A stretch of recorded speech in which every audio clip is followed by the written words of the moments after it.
Colorado Springs' #1 car show by default. This is Automotive ADHD. Yes, it is. And on this show, I often talk about vehicle manufacturers, but it's not often that I actually have the founder of one on as a guest. And joining me is someone who is sticking it to the industry juggernauts. He is an advocate for right to repair, and in his free time, the company sometimes exposes government corruption in doing so. And he's probably the busiest man in the universe, so I'm grateful that he's spending a few minutes with me right here on this show. And he's joining me from all the way up in the land up north, British Columbia, or at least to him. I'm probably in the south. Anyway, Chace Barber, founder of Edison Motors. Welcome to Automotive ADHD. Hey, thanks for having me on. Awesome. I'm really glad to have you. And, I've followed your social media for quite some time. I love what you do. I've talked about Edison Motors before on the show and how cool it is, the stuff that you actually do. And in my mind, how revolutionary it is, especially in the world of these big OEMs and manufacturers. It's really special. So before we get to that, though, Chace, I want you to give me a little bit of your background before that. My background, I've been a truck driver for the last 15 years. About 9 years ago, started up my own little trucking company, little business, and it kind of grew into what Edison Motors is now.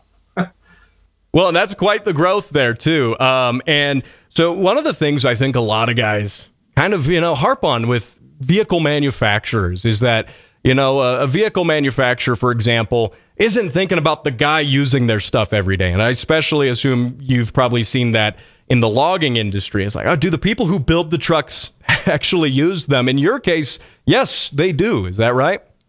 Yeah. In our case, we do. But that's why we started building them, because the manufacturers now aren't building logging trucks for loggers. It's like they never talk to the vocational guys. It seems like they're being designed by accountants, or at least being told what to build by accountants. They want to mass produce for the highway sector as cheap as possible, and everything else is an afterthought. And it pisses me off, because companies like Kenworth, if you look back at their old advertisements, they used to have a saying at Kenworth that says, Kenworth engineers use muddy boots, wear muddy boots. Engineers at Kenworth spend more time in the field with the trucks than they do the office. Mm-hmm. And now that's just like, have they ever even been to the field? Do they know what the field is? Have they seen mud? Right. And that's what I think is really cool. You're coming from the background of someone who's worked in that industry, who uses the stuff, who understands what people want, who actually use the real equipment, and you're not just engineers, they always say, engineers make mechanics mad, right? And it's the same thing with your drivers and things like that. Now, tell me a little bit about Edison Motors as a whole. Obviously, I think the name is a jab at you-know-who, right? Oh, 100%. Our slogan was literally Edison Motors stealing Tesla's idea. There's a giant sign that says that on the on the door of the truck. And it kind of starts back where, we reserved a Tesla Semi because I saw the advantages to electric for logging. You're going uphill empty, you're coming downhill loaded, using that regen braking coming down to recharge the batteries. And then we looked at it and we're like, well, that's not designed as a logging truck. Well, I would do this and I do this. And we put our money down, and we spent so much time thinking about how we would change the Tesla Semi when we got it. And I was kind of complaining a little bit online, and someone said, why don't you build your own? And we said, fine, we will build it, and we'll build it the way we think a truck should be built. I think that's awesome. I mean, that is, and sometimes how the most creative engineering projects, the best inventions sometimes started as, gee, we don't like what we have available to buy, and these are all the things we would do to fix it. Well, gee, let's just make one. I love that. So now tell me a little bit too, before we talk about the truck itself, which is a technological feat, I think, and the way you're doing it is really cool. I want to touch on a little later why the diesel electric system is perhaps the better, more efficient way to go with things. But let's talk first about your team. You started out as a trucker by yourself. Now you've got a team together. You're working on these trucks. You've got a production prototype, I should say. Tell me a little bit about the crew you have working together on this. Oh, Oh, we got a great crew of guys. I'm pretty sure that first truck was built drunk built by beers, but we got a bunch of mechanics together because we had a philosophy that 5, 6 really good heavy duty mechanics that know trucks inside and out can build a truck better than a team of 50, 60 engineers that have no clue what a truck is. Like, we just assembled people with a ton of knowledge in the field. We seen what works in semi trucks. We seen what didn't. We got that industry knowledge. We got those mechanics together. We partnered them up with a couple of good engineers, and we basically had mechanics and engineers working together to build a reliable truck. And that got us through the prototype. Turns out really quickly. A lot of companies wondered, hey, how did you do that so fast? And really, it's because we didn't have 300, 400 engineers. We had 5 or 6 really good experienced mechanics working with just a couple engineers, and they were able to just bang out the parts. Where an engineer says they'll debate for weeks amongst a team of 10 of them on how to do a braking system, but you find a good mechanic that's been wrenching on heavy duty trucks for the last 40, 50 years. He knows exactly what every single part number, what works, what doesn't work. He knows where those parts are on the shelf. He says, these are the parts you need. He knows where to put it. And he'll tell the engineer, put the part there, and the engineer's just dragging and dropping parts. It sped things up, and it makes a way more reliable truck. Well, that, and I imagine, down the road, you got a guy who needs to work on his truck, and he's somewhere by himself. He's on the road somewhere. That makes for a truck that's easy to repair, right? That's right. That is the whole point, is that we see what parts work. We see what's easy to repair. It's being built by a mechanic who's thinking, like, a lot of these mechanics we had were loggers. Like, they work out in the bush in the middle of nowhere, and they're thinking, well, how am I going to service that part? How am I going to access that part? So that's made our truck really easy to work on, and it also has made it easier to build because we're building this in a small town of like 4,000 people, an hour away from the nearest town. We had to get our parts at a local parts store. We didn't spend billions of dollars in R&D designing our own parts. We had to go with off-the-shelf parts. So if we could find those parts off the shelf, we figured that's amazing because then our customers can also find those parts in their town. I love that. And, I wish that would trickle down to the automotive industry, just throwing that out there. It seems like the industry is trending in the exact opposite direction of that, both in the heavy equipment space, but also in the consumer space, too. Now, I do want to touch on right to repair in a little bit, but before we do that, I want to get into some details here. We got about 2 minutes left in this segment, and then we'll carry it over. But what are some benefits of your electric drive hybrid truck? And I'm being specific to say electric drive. It's not a gas engine with an electric boost going to the wheels. It's true electric drive, right? Yeah, it's 100% electric, but it packs around its own generator, if that makes sense. So I like to say it's an electric vehicle that's just packing around its own charging station. Right. And what are some of the benefits of doing that? Is it more efficient to do it that way than just having that big motor lugging the truck around normally? Yeah, it's way more efficient. So the batteries give you peak load demand, which means that we can put out 1,000 horsepower to those electric motors that are super torquey. The motors get up, get on it.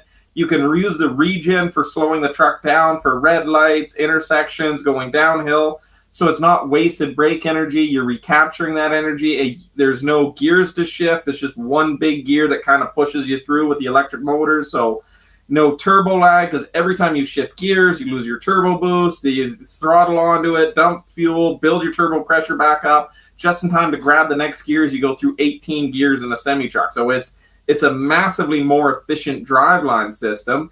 And then with that peak power, instead of having a 15-liter engine that runs 100% of the time, we were able to downsize it to a 9-liter engine that's running about 50% of the time. So you're running a smaller engine for less amount of time. It just made the entire system way more efficient. It's all the advantages of electric vehicles with all the range advantages of a diesel. We're going to get to more of that. My guest, Chace Barber, founder of Edison Motors. You're on Automotive ADHD. Don't go anywhere.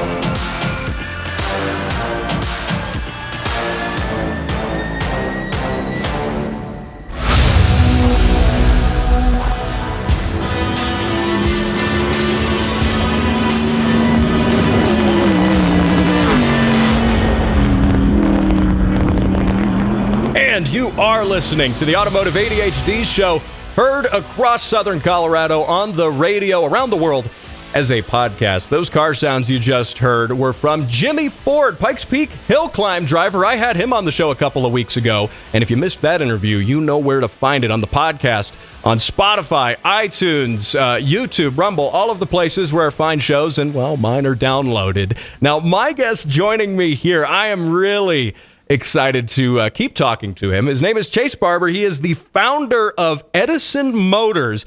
If you haven't heard of what Edison Motors is doing, man, you're sleeping under a rock. They are doing some amazing stuff in the realm of diesel electric trucks, and we're going to talk about exactly why that's probably the better way to go for these big heavy-duty logging trucks, and maybe even your project car restoration. We're going to get to all of that. Chace, welcome back to the show. Hey, you betcha. Yeah, so let's talk a little bit about, before the break, we were discussing the diesel electric drive. So it's electrically driven. There's electric motors at the wheels, and you've got a diesel generator for all intents and purposes. It's a diesel generator on board. Why is that more efficient in this case? And what sort of fuel economy numbers do you see? And how does that compare to, a traditionally driven diesel truck? Yeah, well, that's a lot of questions. I know, that's like 3 or 4 in a row, rapid fire. Yeah, efficiency of the drives. A lot of that is, number one, regen. When you're coming downhill or slowing down, instead of just being on a normal truck where it's just jake brake, wasted fuel, you're actually recapturing that energy to slow the truck down or hold the truck back on a hill, is recharging your battery. So you basically, as you slow down for a red light, you recharge the battery, the light turns green, you use that stored energy to then send the truck back on the green light. So it makes starting and stopping, going downhill, you recharge to go back up the other side. Now, you do lose a lot, of course. It's only like 50% of the actual power that you can save, but that's still just completely wasted in a normal drivetrain. The other advantage is peak load demand. You can oversize your electric motors and that batteries, because they have something called a C rating, which is their capacity discharge. So you could have a 200 kilowatt hour battery, but with 4C discharge, you can put out 800 kilowatts, which is 1,000 horsepower of power to an electric motor. Now, normally, to get a 1,000 horsepower motor, you would have to tune that engine rate up, adjust the fuel timing, bigger injectors, bigger turbo, and you're running a really inefficient motor to really give you that power, because you don't need, the average semi-truck is about 550, 600 horsepower. You don't need that all the time. You only need that horsepower when you're climbing a hill or starting out from a line. When you're actually going down the highway, you're only using about 200, 250 horsepower to maintain that speed. Mm-hmm. So what that allows you to do is that battery gives you the big shove, and then the generator can be smaller because it only has to maintain the average base load, if that makes sense. Yeah, absolutely. So you've got a smaller, engine running, and it's not running all the time, and it can be more efficient too. It can run at a single RPM, right? As opposed to, a big, heavy, traditional diesel motor. You're going to make peak power at a certain RPM. You can just keep this smaller motor at that RPM, right? Yeah, and that's where diesel motors love to just get up to 1 RPM, go to their most efficient RPM, and just stay there all day. Yeah, and that to me, I think is, everything you're saying with your truck, it just seems like, wow, that's a great idea. Boom, here's another great idea with that. It just keeps stacking on top. And it's like we were talking about in the first part of the show. You have a truck generally kind of built by drivers and mechanics and a few engineers, not a gigantic company, nothing big like, Tesla. And yet you're doing something that from an actual making a product is, in all intents and purposes, a better product. Now, I want to also talk a little bit about, so you've got your prototype. You've had a couple of trucks that you've built, and your current one, Topsy, is your test rig. It's sort of a production-esque prototype. Is that right? Yeah, that's right. I would say that's 100% right. Awesome. And so tell me a little bit about kind of what you've learned coming at this, is a new business, right? A new business venture, and you're learning all about manufacturing, and now you're learning about prototyping and design. What has that process been like, fielding a functional prototype? stressful.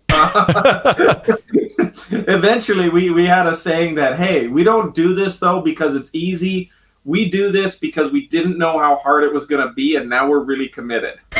You can't back out now, right? You're all the way in. No. I'm joking, but like it is. It's definitely a huge learning curve, but we've got a really, really solid team of guys. Like, I think we're one of the few EV manufacturers that approached it.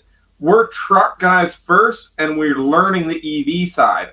Every other EV company has gone into it. They've been EV experts. They know everything about electric vehicles, but they don't know shit about semi-trucks. And you see it time and time again that why are they doing this? Why are they doing that?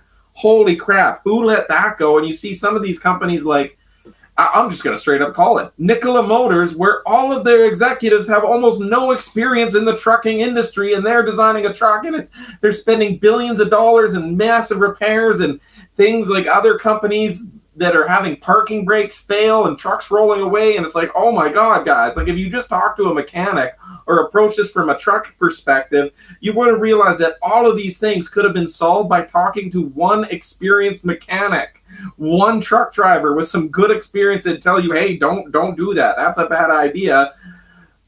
So I think that's really our advantage. Why we've been successful is that, yeah, there's been areas where we've had to learn a lot. We have had to hire some EV engineers, and we brought those people in, or we've subcontracted companies that are experts in those things when we need that additional help. But we've got a really good, solid truck. We were able to build that. That is one of the most difficult things, and we've been adding the electric things and improving that as we go. And it's been, so far, an incredibly winning strategy. And I think it's amazing what you're doing with that, and it also a testament to grassroots business, playing with the big guys, playing with the juggernauts, and beating them at their game. Now, and it's not beating them at their game, though, with existing manufacturers. You got to remember, when you look at John Deere, Caterpillar, Kenworth, Hayes, Pacific, all of the big brands that exist were all guys that used to use those products and said, hey, I got a better way to make this. I'm experienced with bulldozers. I'm experienced with tractors. I'm experienced with farm implements because I am a farmer. And that's what started these big companies. It wasn't a bunch of MBAs in suits that started the big companies we know today. It was people that knew their product, knew how to build it, knew how to improve it, and get it out there. And we've lost that now. So, and it's really then in that case, you could say, bringing the game back to where it should be then, right? That's where it should be at. And you're bringing things back to that. Is that fair to say? Yeah, back when we had a comparative advantage, back when we made the best equipment in the entire world, when we were manufacturing gods of the world, and that's what we used to have before we had a bunch of MBAs and suits that tried to make every accountant line and trying to make every quarterly balance sheet as important, and they were more worried about their goddamn balance sheet than they were building a good product. And now look, all the manufacturing's gone to China, nothing's left, you can't work or fix anything, and the quality's gone down the drain. We need to bring back to the way it was, back to when companies were started like this by people that knew what they were doing. Absolutely. No, that's the tangent we needed to hear, though. That's exactly what we needed to hear.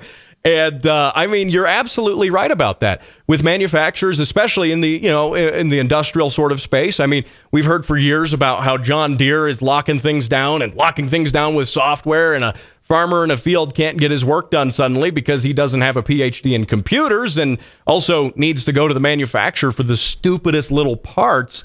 I mean, we're talking about that, but then that also ties into a lot of what we do here on the show, talking about the consumer end of, production cars, and cars on the road are going in this exact same direction. So, hey, Chace, hang tight with me here. Let's do a bonus edition of the show. We're going to talk a little bit about right to repair. We're going to talk about how you can also maybe get some Edison hardware in your truck. Maybe you got a classic truck you're restoring. Maybe you got a work truck. Even if it's just a street truck, there might be something for you there. So tune in on the bonus edition of the show on the podcast right after this. I'm Matt West. This is the Automotive ADHD Show. My guest is Chace Barber, founder of Edison Motors. I'll talk to you next week here on the radio show.